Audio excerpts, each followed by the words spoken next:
오늘부터 5주간 말씀 날개라는 그런 큰 주제를 가지고 특히 이 다니엘서를 통해서 성도가 어떻게 이 땅에 살 것인가라고 하는 그런 의미를 한번 찾아보려고 합니다.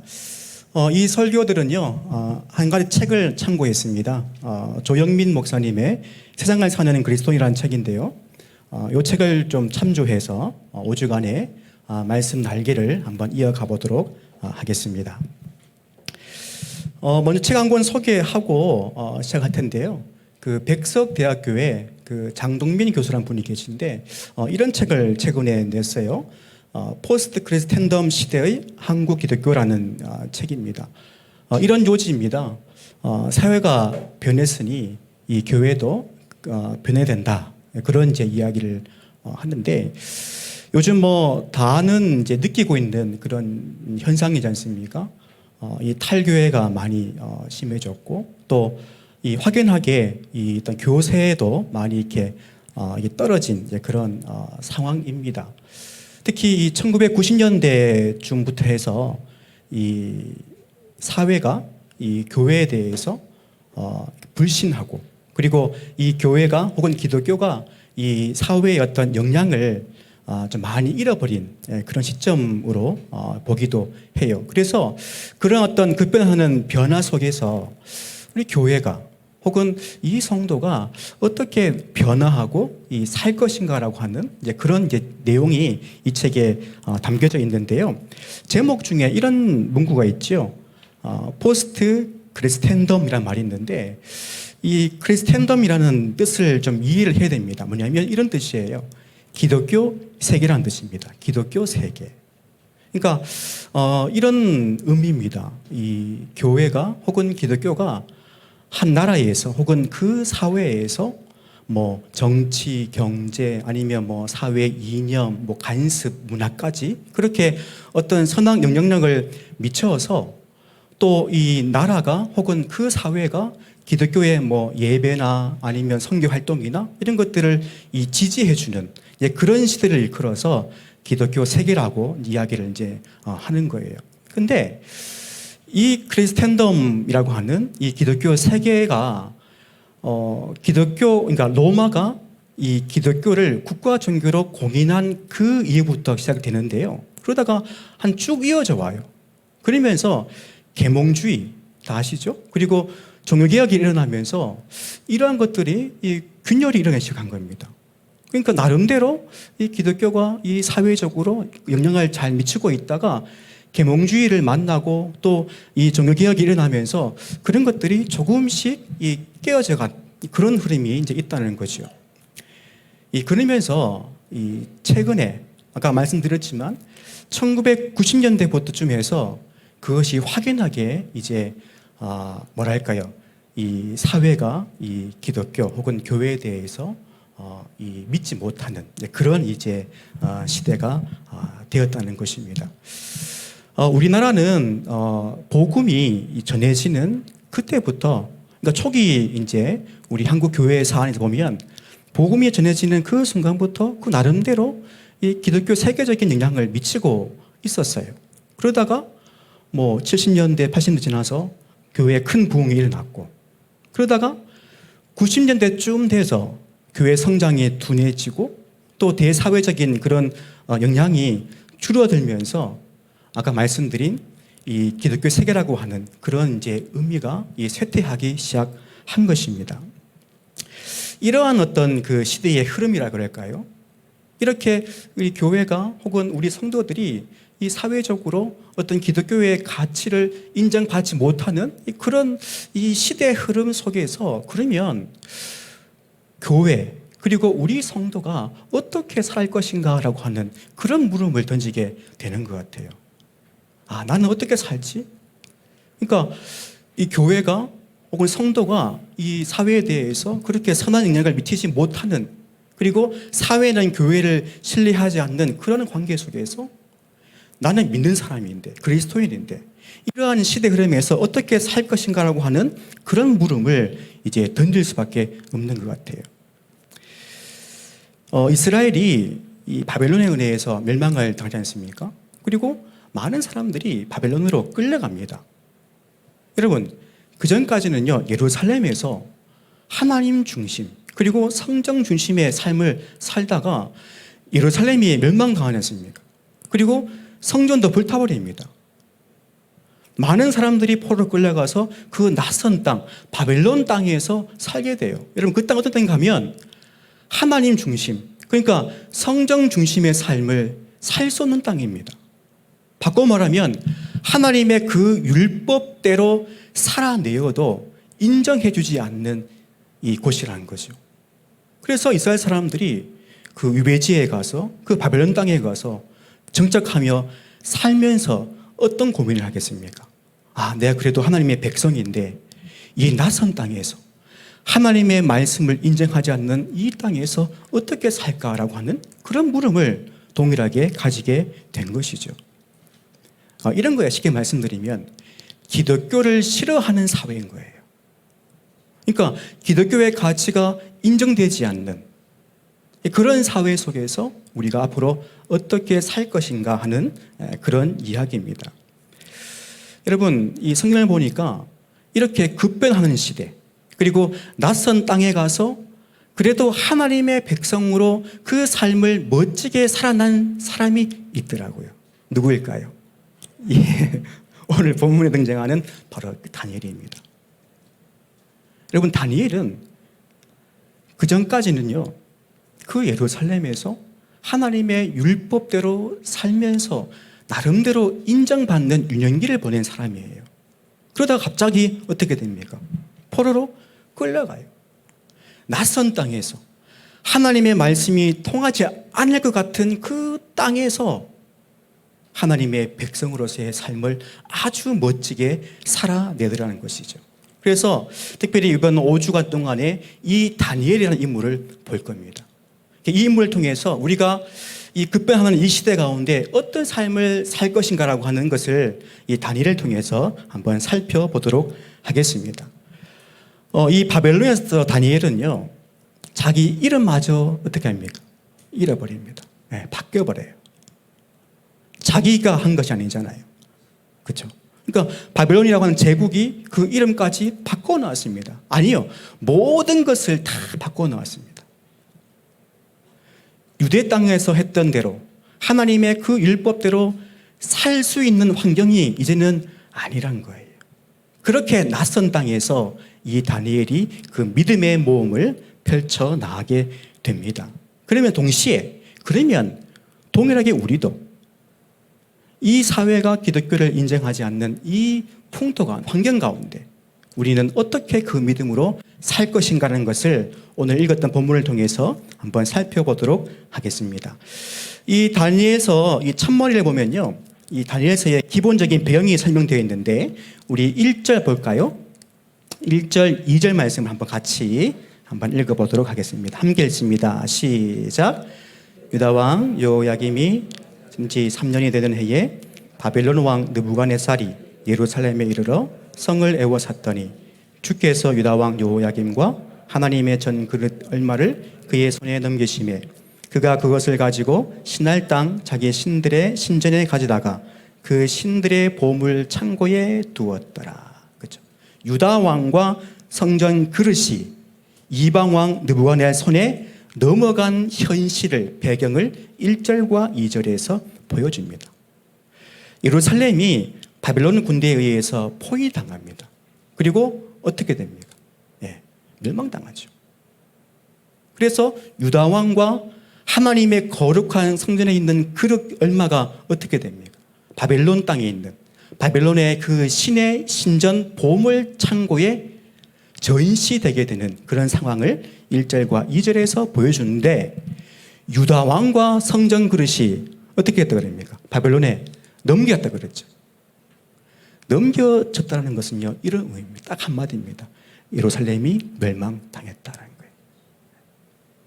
완전하게 초토화되고 황폐화되고 더 이상 이 유다, 예루살렘은 일어설 수 있는 힘을 이제는 얻지 못하게 된 것이 완전하게 멸망당해버린 거예요. 여러분, 당시에요, 예루살렘에 살고 있던 백성들은 하나님의 도시인 이 예루살렘, 그리고 하나님의 거룩한 성전이 있는 이 예루살렘이 이방에 의해서 멸망당할 것이라고는 꿈에도 생각하지 않았습니다. 거의 모든 사람이 그렇게 생각했습니다. 아니, 그렇게 믿었습니다. 왜 그렇겠습니까? 아니, 하나님이 택하신 도시고 또 거룩한 성전이 있지 않습니까? 아니, 이런 도시를 누가 건드려? 이런 거죠. 근데 여러분, 그 믿음이요, 한순간에 다 무너져 버립니다. 현실은 그렇지 않습니다. 바빌론이 포위했고 결국 예루살렘이 무너져 버렸고 거룩한 성전도 불타져 버립니다. 아까 말씀했던 것 같이 성전 안에 있던 그 그릇 얼마도 빼앗겨서 바벨론 신의 신전에 전시되는 그런 참담한 그런 것들이 일어나게 되었습니다. 여러분, 이 첫머리에서요, 언급하고 있지는 않습니다. 그러나 이 1절과 2절에서 우리에게요, 현재 우리에게 하나님의 묵직한 정말 무거운 메시지 하나를 던져줍니다. 뭐냐? 회개하고 삶을 바꾸지 않으면 너희도 그와 같으리라. 본문 안 나오지 않습니다. 나오지는 않지만 이 행간에, 이 1절과 2절의 이 상황 가운데 하나님의 메시지가 그렇게 숨어 있다는 거예요. 너희가 회개하지 않고 그 삶을 바꾸지 않으면 그와 같으리라는 거예요. 참으로 이 메시지가 무겁게 다가옵니다. 너무 무겁습니다. 이 하나님의 성전에 이 그릇이 바빌론 신전에 여러분 전시가 됐다 그랬죠. 이건 여러분 어떤 거면 한 상징인데요. 고대는 민족마다 신이 있다고 생각했어요. 각 민족마다. 그래서 전쟁을 하지 않습니까? 전쟁을 하면 분명히 한쪽은 지게 되어 있습니다. 그러면 전쟁에서 진 민족은 민족만 진 것이 아니라 그들의 신도 뭐라는 겁니까? 졌다라는 거예요. 자, 여러분 생각해 보십시오. 하나님의 성전이 있는 이 유다 예루살렘이 멸망당했습니다. 그러면요, 이 당시에 바벨론 사람이든 그리고 유다 사람이든 이런 생각을 가지겠죠. 아, 유다의 여호와는 졌어. 유다의 여호와는 힘이 없구나. 그 생각을 바벨론 사람들뿐만 아니라 유다 사람 대부분이 그렇게 생각했습니다. 패한 거잖아요. 멸망당해버렸잖아요. 자신 민족의 신이 진 거예요. 여러분, 그 실망감을 어떻게 표현할 수 있습니까? 그렇게 믿어왔던 야훼 하나님이신데 그 하나님이 졌다니요.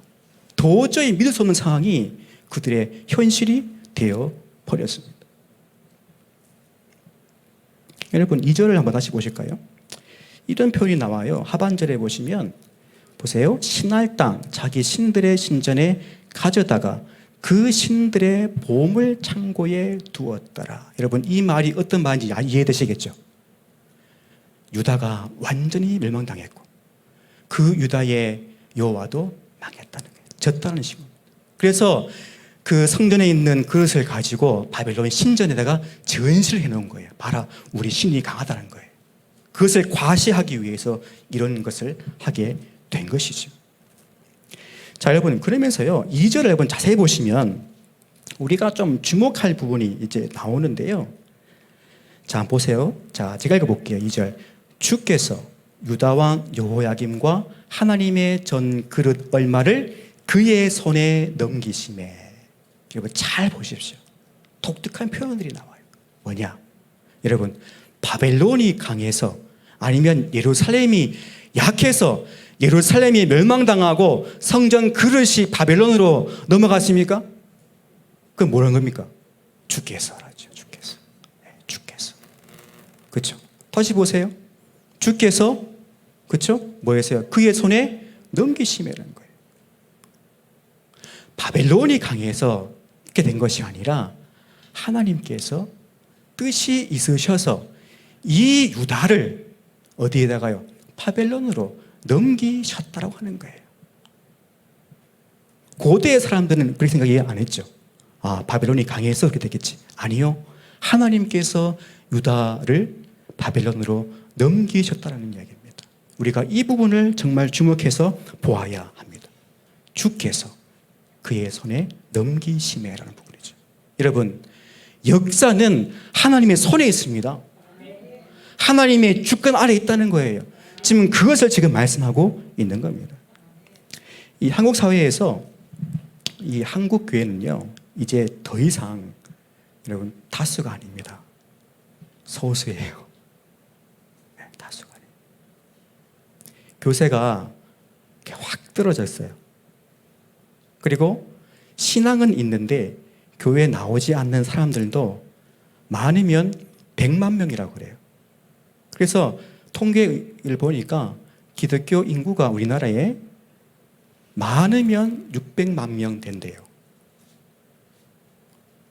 우리 이 기독교가 한국 사회 안에서 다수가 아닙니다. 소수예요. 뭘 의미할까요? 뭘 의미할까요? 지금 다니엘서의 그 배경과 비슷한 부분이 있다는 걸 아시겠죠? 그렇죠?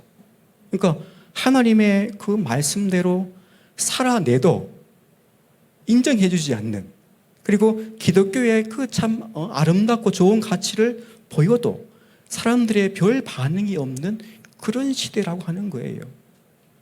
우리가 지금 그런 시대를 지금 살고 있습니다. 자, 여러분 잘 들어보세요.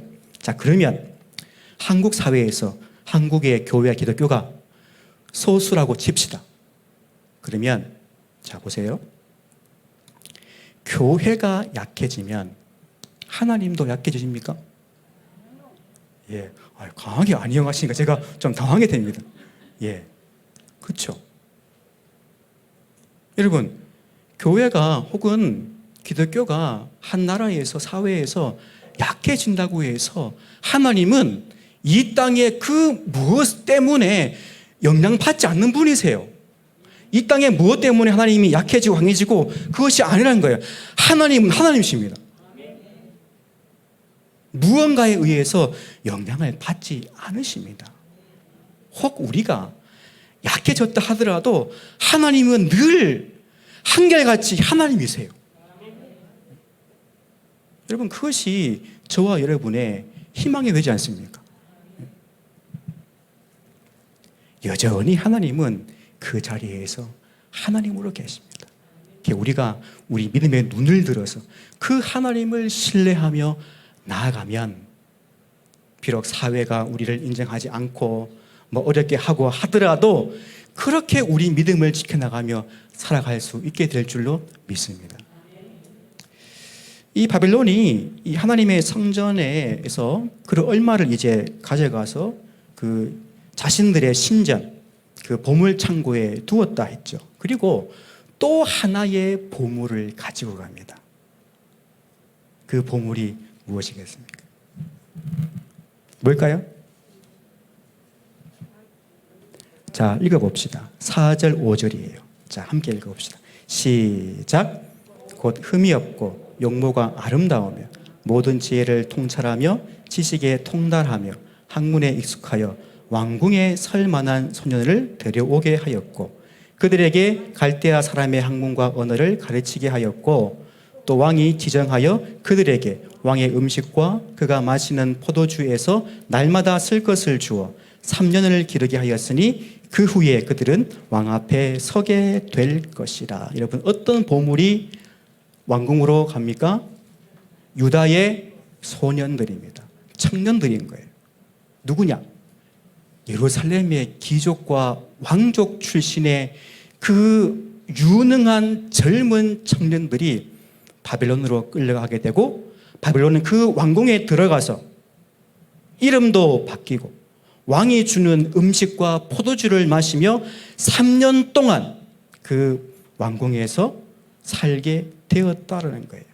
여러분, 이 젊은이들은 유다의 미래입니다. 유다의 보물이었어요. 근데 한순간에 낯선 곳에 와서, 그리고 하나님의 방법이 아니라 이방의 방법, 바벨론의 학문과 여러 가지를 통해서 이제는 유다가 아니라 바벨론을 위해서 살게 될 운명에 놓이게 되었다는 이야기입니다. 그 중에 오늘 나오는 다니엘과 세 친구가 나오게 되는 거죠. 여러분, 그 청년들이요, 얼마나 당황했겠습니까? 아니, 얼마나 절망했겠습니까? 그렇잖아요.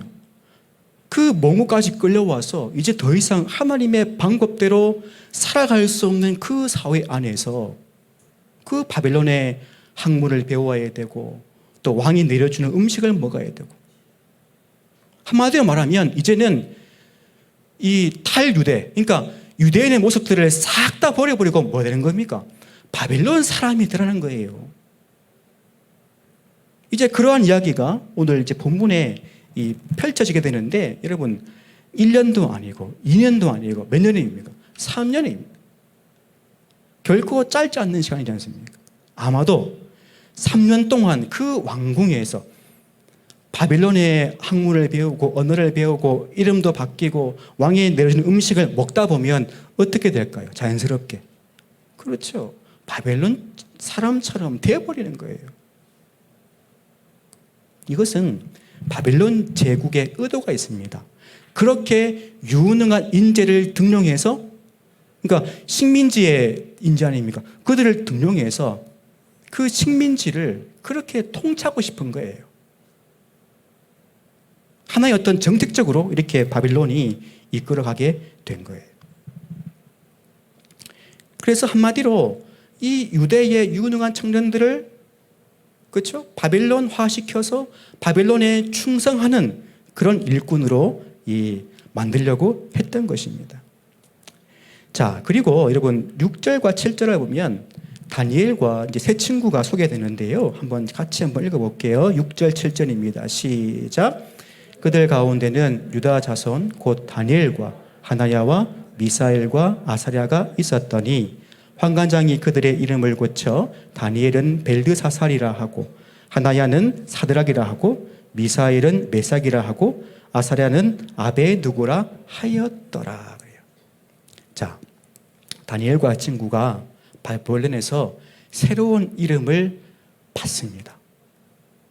이 다니엘을 포함한 제 친구의 이름 속에는요, 하나님과 연관된 이름입니다. 제가 다 풀지는 않겠습니다. 다 하나님의 이름의 뜻과 연관되어 있는 이름을 가지고 있는 다니엘과 이 세 친구의 이름이 바뀌면서 바벨론 신들과 연관된 이름의 뜻으로 바뀌어버립니다. 다 바뀌어버려요. 여러분, 이름이 바뀐다는 것을 뭘 의미할까요? 그 사람의 정체성도 바뀐다는 소리입니다. 유다 사람에서 이제 뭐라는 거죠? 바벨론 사람으로 바뀌었다는 이야기예요. 그러니까 그 한 사람의 실존이 완전하게 싹 다 바뀌어버리는 거예요. 그러면서 이 유다의 흔적들을 다 지워내버리고, 심지어 그 이름 안에 담겨진 하나님의 그 연관된 것도 다 제거해버리는 거예요. 그리고 철저하게 그 바벨론 신들의 이름과 연관된 이름을 만들어 놓았다고 하는 겁니다. 여러분, 이 다니엘과 세 친구가 처한 현실이 바로 이런 상황입니다. 더 이상 하나님의 이름을 이렇게 부를 수도 없는 그런 상황 가운데 있는데요, 이름을 포함해서 모든 일상 영역에서 이제는 하나님의 흔적을 찾을 수 없는 그런 상황이 만들어져 가게 된 것이죠. 3년간 국비장학성으로, 그렇죠, 왕이 내려주는 음식과 그리고 극상품의 포도주를 마시며 당대의 최고의 학문을 할 수 있는 그 갈대 지방의 바벨론의 학문과 언어를 배우는 거예요. 여러분, 조금 우리 지금으로 말하면 이런 거겠죠. 뭐랄까요? 노후가 준비된, 흔히 말해서 신의 직장, 이런 거예요. 이런 느낌인 거죠.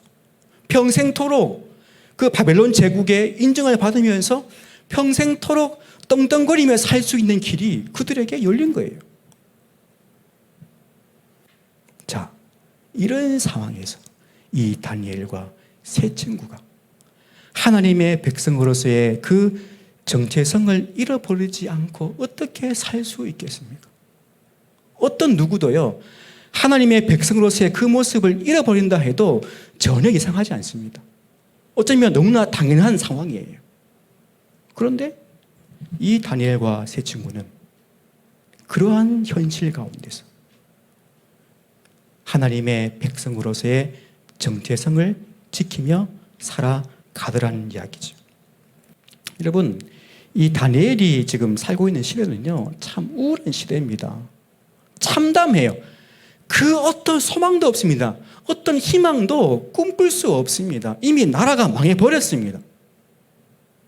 그 어떤 것도 희망을 품을 수 없고 꿈을 꿀 수 없는 그 절망의 시대 가운데 그게 참 신비롭죠.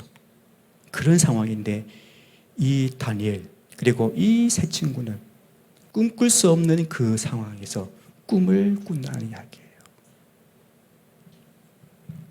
자, 8절 볼까요? 8절 말씀 같이 봅시다. 시작. 다니엘은 뜻을 정하여 왕의 음식과 그가 마시는 포도주로 자기를 더럽히지 아니하리라 하고 자기를 더럽히지 아니하도록 환관장에게 구하니. 여러분, 이 다니엘과 세 친구가 선택할 수 있는 길이 세 가지가 있어요. 뭐냐? 첫 번째는요, 세상과 담을 완전하게 쌓아버리는 거예요.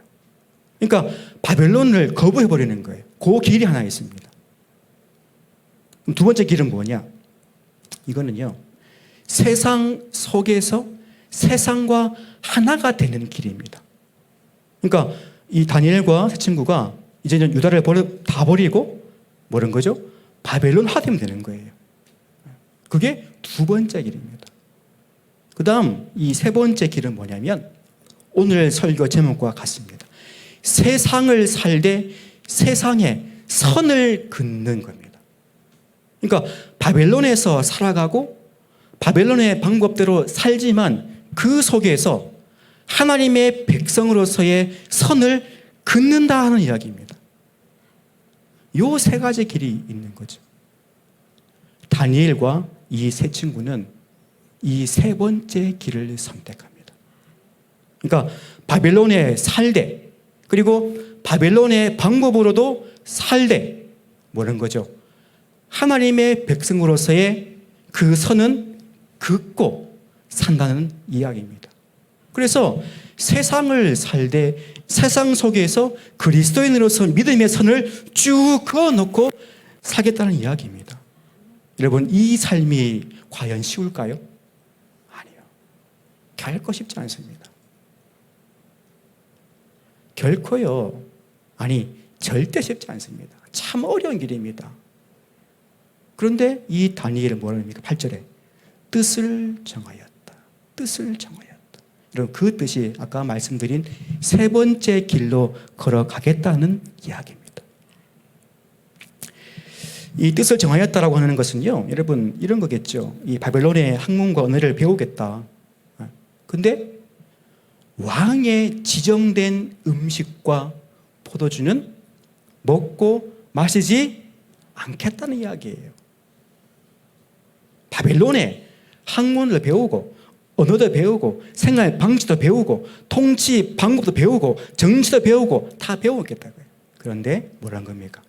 왕이 내려주는, 왕이 지정한 그 음식과 그 고기와 질 좋은 그 고기와 그리고 최상품의 포도주는 마시지 않겠다라고 선을 쭉 그었다는 이야기입니다.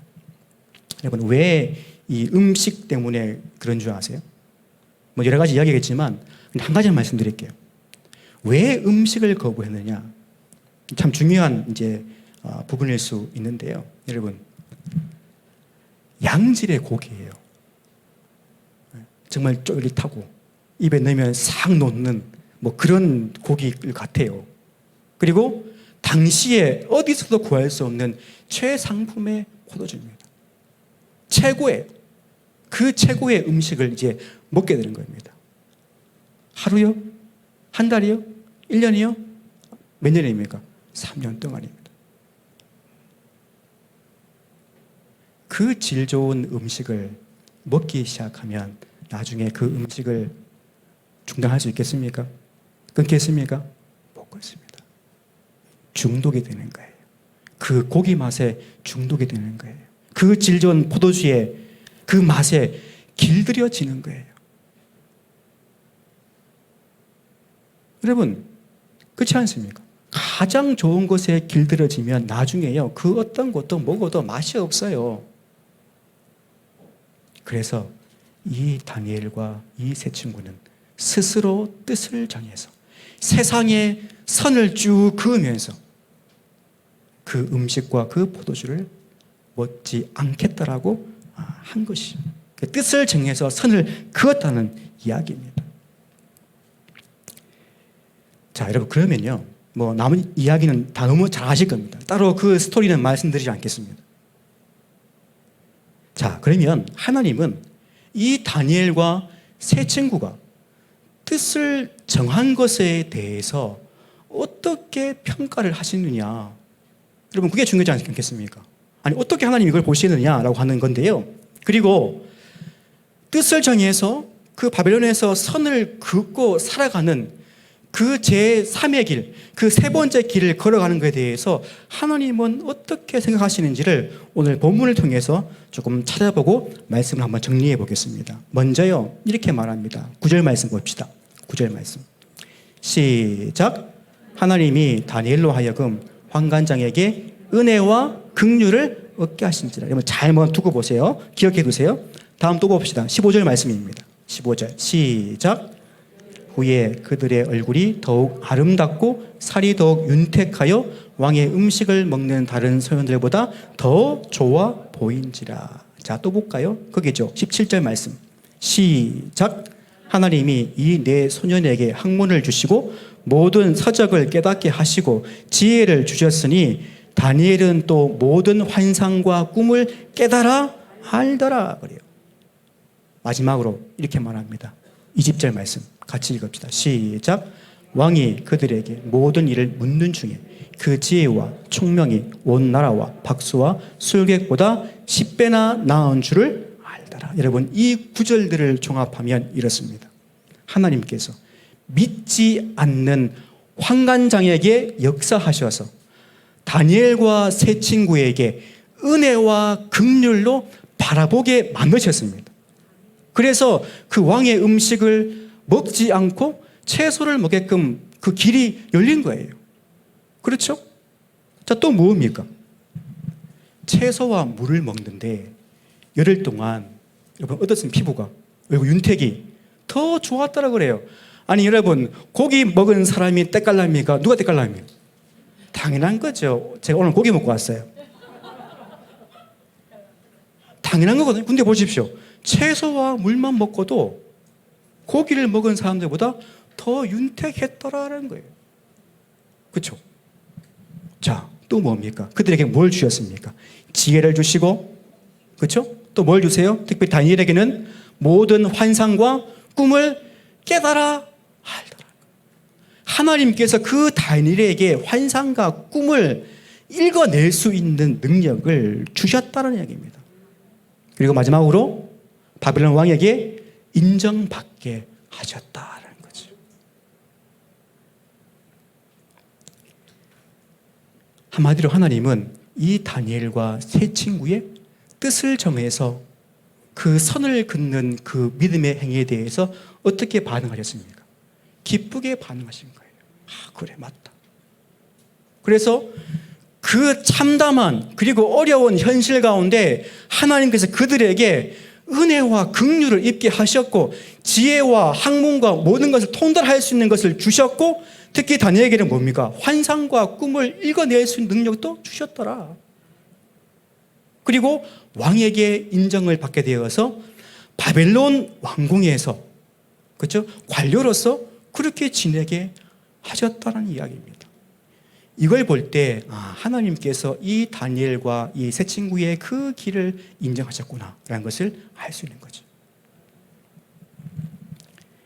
여러분, 우리가 오늘을 살아갈 때 우리가 걸어가야 할 길도 바로 이 세 번째 길입니다.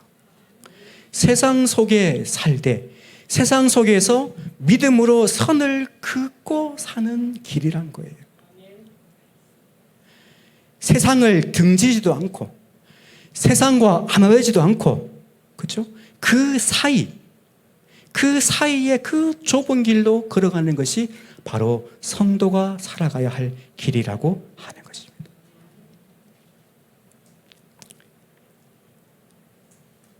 여러분, 그 길을 걸을 때, 그 좁은 길을 걸을 때, 세상 속에서 믿음으로 뜻을 정해서 선을 긋고 그렇게 살아갈 때 혼자 가는 것이냐? 아닙니다, 여러분. 다니엘을 주목해 보십시오. 이 이야기를 한번 주목해 보십시오. 하나님께서 함께 하신다. 그리고 그 길에 필요한 것들을 어떻게 하셨어요? 채워주셨어요. 아니, 왕궁에서 왕이 지정한 그 음식을 먹지 않고 어떻게 삽니까? 여러분, 단순히 음식이 아니에요. 그것은 바벨론 왕의 어명을 어기는 거예요. 반역이거든요. 근데 그렇지 않고 그 왕에 내려준 그 음식을 먹지 않고도 살 수 있는 길이 열린 거예요. 바로 그것이 세상에 살되 세상 속에서 선을 그으며 살아내는 삶의 길입니다. 그 길을 걸을 수 있도록 하나님이 필요한 환경들을 열어주시고 채워주시고 함께 한다는 사실입니다. 여러분, 지금 우리 시대나 아니면 우리 세계나 이 사회가 교회에 대해서 혹은 기독교에 대해서 어떤 말을 하더라도 흔들리지 마십시오. 우리는 우리가 걸어가야 할 길이 분명합니다. 세상 속에 살되 세상 속에서 선을 그으며 하나님의 백성으로서의 정체성을 지키며 살아가면 하나님이 우리와 함께 하시고 거기에 필요한 것들은 채워주시고 열어주시고 함께 하셔서 그 길을 능히 걷게 하신다는 말씀입니다. 여러분, 담대하십시오. 두려워하지 마십시오. 그 길을 걷다 보면 하나님이 결코 우리를 내두지 않습니다. 꽉 붙잡으십니다. 그 능하신 손이 분명히 우리를 붙잡을 줄로 믿습니다. 여러분, 그 하나님을 신뢰하십시오. 사람 신뢰하지 말고 우리가 살아왔던 그 경험과 노하우 의지하지 말고 지금 우리 시대에 지금 나에게 혹은 우리 공동체가 바라봐야 할 것은 이렇게 역사하시고 함께 하시는 그 하나님을 온전히 신뢰하는 것입니다. 말로만 신뢰하는 것이 아니라 그 세상 속의 그 사이길, 그 좁은 길을 살아내면서 신뢰하는 겁니다. 그럴 때에 오늘 본문에서 말씀하고 있는 것 같이 하나님의 함께 하심이 여러분 삶 가운데 함께 할 줄로 믿습니다. 기도하겠습니다. 은혜로우신 주님, 세상을 살되 세상 속에서 믿음으로 뜻을 정하여 선을 그으며 살아가는 우리 성도가 될 수 있도록 인도하여 주시옵소서. 아무리 우리 시대가 어렵고 힘들고 혹은 우리를 핍박한다 할지라도 혹은 절망만 넘치고 희망도 꿈도 꿈꿀 수 없는 그런 상황이라 할지라도 오늘 다니엘의 이야기를 통해서 보여주신 하나님의 그 함께하심과 하나님의 그 역사하심과 하나님의 그 채우심을 바라보며 믿음으로 하나님을 신뢰하며 우리가 걸어가야 하는 그 좁은 길을 걸어가는 우리 모두가 될 수 있도록 인도하여 주시옵소서. 예수님의 이름으로 기도합니다. 아멘.